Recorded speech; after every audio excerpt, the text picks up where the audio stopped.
जय हिंद दोस्तों, स्वागत है एक और नई वीडियो में। इस वीडियो में हम बात करेंगे आईबी की नई रिक्रूटमेंट 2023 के बारे में। आईबी द्वारा MTS and security assistant MT के पदों पे नोटिफिकेशन जारी किया गया है। तो इस भर्ती के अंदर कौन फॉर्म लगा सकता है, क्या इसके अंदर योग्यता मांगी गई है, क्या इसका एग्जाम पैटर्न और सिलेबस रहेगा, क्या इसका सिलेक्शन प्रोसेस रहने वाला है। तो इस वीडियो के अंदर आपको इस भर्ती के रिगार्डिंग A to Z जानकारी मिलने वाली है, तो वीडियो पूरा देखना। अगर वीडियो पसंद आती है तो वीडियो को लाइक शेयर करके चैनल को सब्सक्राइब कर लेना, बेल आइकन को प्रेस कर लेना ताकि फ्यूचर में आने वाली हर एक अपडेट का नोटिफिकेशन आपको सबसे पहले मिले। साथ में ही मेरे टेलीग्राम चैनल के साथ जुड़ जाना, जिसका लिंक मैंने डिस्क्रिप्शन में दिया है। वहाँ पे मैं हर एक भर्ती के रिलेटेड कोई भी इन्फॉर्मेशन होती है वो अपलोड करता रहता हूँ। तो आगे बढ़ते और बात करते हैं इस भर्ती के बारे में। तो आईबी द्वारा एमटीएस एंड सिक्योरिटी असिस्टेंट के पदों पे आपका ये नोटिफिकेशन जारी किया गया है। तो मैं पदों की बात करूं तो टोटल जो आपकी पोस्ट रहने वाली है ऑल ओवर इंडिया लेवल की 677 वैकेंसी रहने वाली है, जिसके अंदर आपकी एमटीएस की 315 वैकेंसी रहने वाली है और आपकी सिक्योरिटी असिस्टेंट एमटी की 362 वैकेंसी रहने वाली है। इसके अंदर एमटीएस के लिए कोई भी कहीं से फॉर्म लगा सकता है ऑल ओवर इंडिया में, लेकिन सिक्योरिटी असिस्टेंट एमटी के लिए आप अपने गृह राज्य से ही फॉर्म लगा सकते हो, क्योंकि उसके अंदर आपको वहाँ का डोमिसाइल दिखाना पड़ेगा। जिस भी राज्य से आप फॉर्म लगाते हो उसका वहाँ का आपका मूल निवास प्रमाण पत्र होना चाहिए, इसलिए आप अपने गृह राज्य से ही सिक्योरिटी असिस्टेंट एमटी का फॉर्म लगा सकते हैं। एमटीएस के लिए आप कहीं भी ऑल ओवर इंडिया लेवल में किसी भी राज्य से आप फॉर्म लगा सकते हो। तो ये होगी यहाँ के फॉर्म की बात। अब मैं कैटेगरी वाइज वैकेंसी की बात करूं कि ऑल ओवर इंडिया लेवल में ये कैटेगरी वाइज कितनी कितनी वैकेंसी आई है, तो मैं पहले एमटीएस की बात करूं तो एमटीएस की जनरल की 183 वैकेंसी आई है और ईडब्ल्यूएस की 42 वैकेंसी है, ओबीसी की 65 वैकेंसी है, एससी की यहाँ पे 0 वैकेंसी है और एसटी की 25 वैकेंसी रहने वाली है। तो अगर एससी वाले इसके अंदर फॉर्म लगाना चाहते हैं तो वो जनरल कैटेगरी के अंदर आपका फॉर्म फिल कर सकते हैं। सिक्योरिटी असिस्टेंट मोटर डिपार्टमेंट की बात करूं तो जनरल कैटेगरी की 221 वैकेंसी है और ईडब्ल्यूएस की 17 वैकेंसी और ओबीसी की 60 वैकेंसी, एससी की इसके अंदर 34 वैकेंसी है और एसटी की 30 वैकेंसी इसके अंदर रहने वाली है। तो ऐसे ही आपकी 315 एमटीएस और 362 आपकी सिक्योरिटी असिस्टेंट की वैकेंसी रहने वाली है। ये होगी टोटल वैकेंसी कैटेगरी वाइज की बात। क्वालिफिकेशन की बात करूं तो क्वालिफिकेशन एमटीएस के लिए यहाँ पे 10वीं पास से मांगा गया है और सिक्योरिटी असिस्टेंट एमटी के लिए आपके पास 10वीं पास होना चाहिए और प्लस में उसके पास ड्राइविंग लाइसेंस होना चाहिए लाइट मोटर व्हीकल का, वो भी 1 साल पुराना, क्योंकि इसके अंदर 1 साल पुराना ड्राइविंग लाइसेंस मांगा गया है और एक्सपीरियंस भी मांगा गया है 1 साल का। तो आपके पास अगर 1 साल पुराना ड्राइविंग लाइसेंस होगा तभी ही आप इसके अंदर एक्सपीरियंस दिखा पाएंगे, क्योंकि इसकी जो डेट है क्रूशियल वो 13 नवंबर है। 13 नवंबर से पहले आपको उसका एक्सपीरियंस भी चाहिए कि 1 साल पहले हमने ड्राइविंग का एक्सपीरियंस है, मोटरसाइकिल चलाना या फिर किसी भी 4 व्हीलर चलाने का कुछ एक्सपीरियंस है, ऐसा इसके अंदर योग्यता मांगी गई है। तो ये थोड़ा सा ज़रूर ध्यान में रख लेना सिक्योरिटी असिस्टेंट के लिए, क्योंकि काफ़ी अच्छी जॉब है, तो इसके लिए आपका डीएल यहाँ पे कंपलसरी किया गया। अब बात करें कि इसके फॉर्म ऑनलाइन कब से होंगे, तो आपके फॉर्म 14/10/2023 से ऑनलाइन होना स्टार्ट हो चुके हैं और 13 नवंबर 2023 तक आपके इसके फॉर्म ऑनलाइन चलेंगे। तो आप लास्ट डेट का इंतज़ार ना करते हुए उससे पहले ही आप अपना फॉर्म फिल कर सकते हैं। जितना जल्दी हो सके आप अपना फॉर्म इसके अंदर फिल कर सकते हैं। फीस की बात करूं तो जनरल, ओबीसी और ईडब्ल्यूएस की तो 450 रुपये इसके अंदर, सभी कैटेगरियों की लिए बात करूं तो सभी कैटेगरी की इसके अंदर 450 फीस रहने वाली है। लेकिन जो जनरल, ओबीसी और ईडब्ल्यूएस की है उसके लिए 50 रुपये एग्जाम फीस और रखी गई है। तो टोटल जनरल, ओबीसी, ईडब्ल्यूएस को 500 रुपये देने पड़ेंगे, बाकी एससी, एसटी और फीमेल को यहाँ पे 450 रुपये आपको यहाँ फी पे करनी पड़ेगी। ये होगी फीस की बात।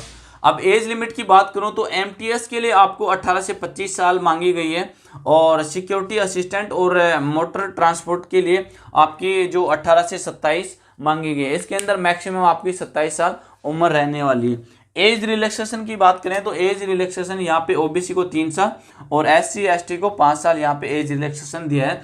तो आप यहाँ पे एससी 32 साल और एसटी 32 साल तक फॉर्म लगा सकते हैं और ओबीसी वाले 30 ईयर तक के यहाँ पे फॉर्म फिल कर सकते हैं। काफ़ी अच्छी जॉब है। जो बच्चा किसी भी उसके अंदर अगर मान लो ओवर एज हो गया तो इस भर्ती के अंदर आप फॉर्म फिल कर सकते हैं। काफ़ी अच्छी जॉब है, जो भारत के खुफिया विभाग में आप जॉब करना चाहता है तो बहुत अच्छी जॉब है सिक्योरिटी असिस्टेंट और मल्टीटास्किंग स्टाफ की। तो ये एज की बात होगी। सिलेक्शन प्रोसेस की बात करें तो सिलेक्शन प्रोसेस आपका 2 प्रोसेस के अंदर होगा, जिसके अंदर आपका पहला लेवल होगा या उसको टीयर 1 बोल लो, जिसके अंदर आपका टीयर 1 के अंदर एग्ज़ाम होगा MCQ एग्ज़ाम, और टीयर 2 के अंदर आपका जिसको डिस्क्रिप्टिव बोलो या फिर आपका एक ट्रेड टेस्ट के रिगार्डिंग बोलो, ऐसा कुछ होने वाला है आपका। तो आपका सिलेक्शन प्रोसेस 2 स्टेज के अंदर होने वाला है। पहला आपका टीयर 1 होगा, दूसरा आपका टीयर 2 होगा। टीयर 1 के अंदर आपका दोनों के लिए टीयर 1 बराबर होगा, टीयर 2 के अंदर आपका अलग अलग रहने वाला है।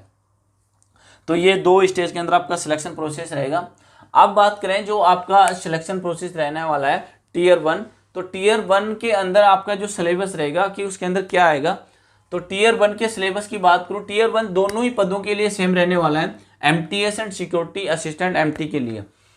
तो आपका MCQ पेपर रहेगा ये, जिसके अंदर 100 क्वेश्चन आएंगे, 100 मार्क्स के रहेंगे। समय आपको इसके अंदर 1 घंटा मिलेगा, और जो नेगेटिव मार्किंग है वो 1/4 रहने वाली है, 0.25। अब बात करें कि इसके अंदर कौन से सब्जेक्ट से कितने क्वेश्चन आएंगे, तो जनरल अवेयरनेस और जीके की बात करूँ तो इसके अंदर 40 क्वेश्चन आएंगे और 40 मार्क्स के आपके ये रहने वाले हैं। मैथ के 20 क्वेश्चन आएंगे, 20 नंबर के रहने वाले हैं। रीजनिंग के 20 क्वेश्चन 20 मार्क्स, और इंग्लिश के भी 20 क्वेश्चन 20 मार्क्स। ऐसे ही आपके 100 क्वेश्चन 100 मार्क्स के रहने वाला है। समय आपको 1 घंटा मिलने वाला है, और 1/4 की इसके अंदर नेगेटिव मार्किंग रहने वाली है। दोनों ही पदों के लिए आपके सिक्योरिटी असिस्टेंट और MTS के लिए आपका टीयर 1 का जो एग्जाम होगा MCQ का, वो दोनों के लिए ही सेम रहेगा। टीयर 2 के सिलेबस की बात करें कि टीयर 2 के अंदर जो बच्चे यहाँ पे क्वालिफाई करेंगे, और टीयर 2 के लिए यहाँ पे आपके 10 गुना बच्चे पास किए जाएंगे। मान लो आपकी 677 वैकेंसी है, तो यहाँ पे 6770 बच्चों को टीयर 2 के लिए पास किया जाएगा टोटल।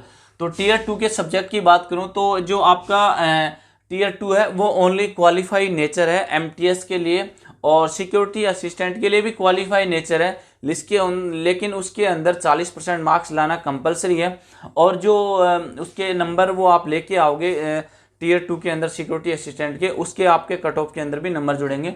ओनली MTS का क्वालिफाई नेचर है। 50 नंबर का आपका ये होगा पेपर, एक समय का 1 घंटा आपको समय मिलेगा इसके अंदर। मिनिमम इसके अंदर आपको 20 मार्क्स लेके आने हैं, और MTS के अंदर इसके अंदर डिस्क्रिप्टिव टेस्ट होगा, जिसके अंदर आपको इंग्लिश के लैंग्वेज और कॉम्प्रिहेंसिव का नॉलेज आपसे पूछा जाएगा। तो ये आपका डिस्क्रिप्टिव पेपर होने वाला है MTS के लिए। अब मैं बात करूँ सिक्योरिटी असिस्टेंट के MT की, तो इसके अंदर भी 50 मार्क्स का पेपर रहने वाला है, वो भी 1 घंटा आपको समय मिलेगा। मिनिमम मार्क्स इसके अंदर भी आपको 20 लेके आने हैं क्वालिफाई के लिए। और जो आपका इसका अंदर आगे जो होगा वो उसके अंदर ड्राइविंग टेस्ट होगा, जिसको मान लो आपका ट्रेड टेस्ट, और मोटर मैकेनिज्म का आपको थोड़ा बहुत नॉलेज होना चाहिए। मान लो आपकी कोई भी आप गाड़ी का कैसे उसका मैकेनिकल का जो नॉलेज होना चाहिए कि गाड़ी का कुछ थोड़ा पार्ट्स ख़राब हो जाए तो उसको ठीक करना, क्या उसका रख रखाव है, ये सब चीज़ें आपकी रहने वाली हैं। इसके अंदर बेसिक इंटरव्यू भी लिया जाएगा मैं मोटर मैकेनिक के तौर पे आपसे। तो ये आपका रहने वाला है, जिसके अंदर आपको 50 नंबर का ये होगा। इसके अंदर आपको 40% मार्क्स 20 नंबर लेके कंपलसरी आने हैं। इसके अंदर आपको फर्स्ट और टीयर 2 के नंबर आपके मेरिट के अंदर जुड़ने वाले हैं, तो काफ़ी अच्छे से तैयारी करनी है सेकंड पार्ट की भी। तो ये हो गई आपके टीयर 2 के सिलेबस की बात। अब मेरिट की बात करें तो मेरिट ओनली अगर MTS के अंदर आप फॉर्म लगा रहे हो तो ओनली आपको पहला एग्ज़ाम ही अच्छे से क्लियर करना है, दूसरा आपका क्वालिफाई नेचर है। तो टीयर फर्स्ट के हिसाब से आपकी मेरिट लगेगी यहाँ पे MTS के लिए, और सिक्योरिटी असिस्टेंट MT के लिए आपके टीयर 1 और टीयर 2 के लिए दोनों के नंबर जोड़ के आपके यहाँ पे मेरिट लगेगी। तो ये आपके लिए काफ़ी अच्छा है कि यहाँ दोनों के नंबर, इसके अंदर थोड़े कम नंबर लेके आ रहे हो तो इसके अंदर थोड़े अच्छे नंबर आ जाएंगे, तो आप यहाँ पे अपना मैनेज कर सकते हैं। तो ये आपकी अच्छी बात है। अब जो मैंने बताया कि 10 गुना बच्चे आपके टीयर 2 के लिए पास किए जाएंगे। अब सबसे जो लास्ट बात है कि ये जो सैलरी इसके अंदर मिलने वाली है वो कितनी सैलरी मिलेगी। तो MTS के लिए आपके लेवल 3 की वैकेंसी है, तो 18,000 से 56,900 प्लस अलाउंसेज आपको MTS के मिलने वाले हैं, और सिक्योरिटी असिस्टेंट MT के 21,700 से लेके 69,700 प्लस जहाँ पे भी आपकी जॉब होती है वहाँ पे वो जो भी अलाउंसेज होते हैं वो मिलने वाले हैं। तो ये आपके सभी एक एक पॉइंट पे डिटेल से बात होगी, टोटल पोस्ट की बात होगी, एग्ज़ाम पैटर्न और सिलेबस की बात होगी। और ऑनलाइन इसके 14 अक्टूबर से आपके होना स्टार्ट हो चुके हैं, तो आप अभी जाके अपना इसके अंदर फॉर्म ऑनलाइन अप्लाई कर सकते हैं। सिलेक्शन प्रोसेस 2 स्टेज के अंदर होने वाला है आपका, और जो पहला मोस्ट पार्ट है वो आपका Tier 1 रहने वाला है। तो आप अच्छे से इस अगर खुफिया विभाग भारत के अंदर जॉब करना चाहते हैं तो आपके लिए इससे बढ़िया कोई भी मौका नहीं आने वाला है, क्योंकि इतनी वैकेंसी IB द्वारा जारी नहीं की जाती हैं। और ये काफ़ी बड़ा नंबर होता है कि 677 वैकेंसी, जिसके अंदर 2 पार्ट के अंदर आपकी वैकेंसी निकाली गई है। काफ़ी अच्छी जॉब रहने वाली है। जो बच्चे चाहते हैं कि हमें एक किसी पैरामिलिट्री या मिलिट्री के अंदर इंडिया के लिए ही काम करना है, तो वो इस खुफिया विभाग में जाके अपनी सेवा दे सकता है। तो काफ़ी अच्छी जॉब है, तो ये आपके लिए काफ़ी अच्छा गोल्डन अपॉर्चुनिटी है। तो इस भर्ती के रिलेटेड अगर कोई भी आपके पास सवाल रहता है तो कमेंट सेक्शन में मेरे से पूछ सकते हैं। अगर ये वीडियो आपको पसंद आया हो तो अपनी राय कमेंट सेक्शन में ज़रूर देना। मिलते हैं एक और नई वीडियो के साथ। जय हिंद, जय भारत।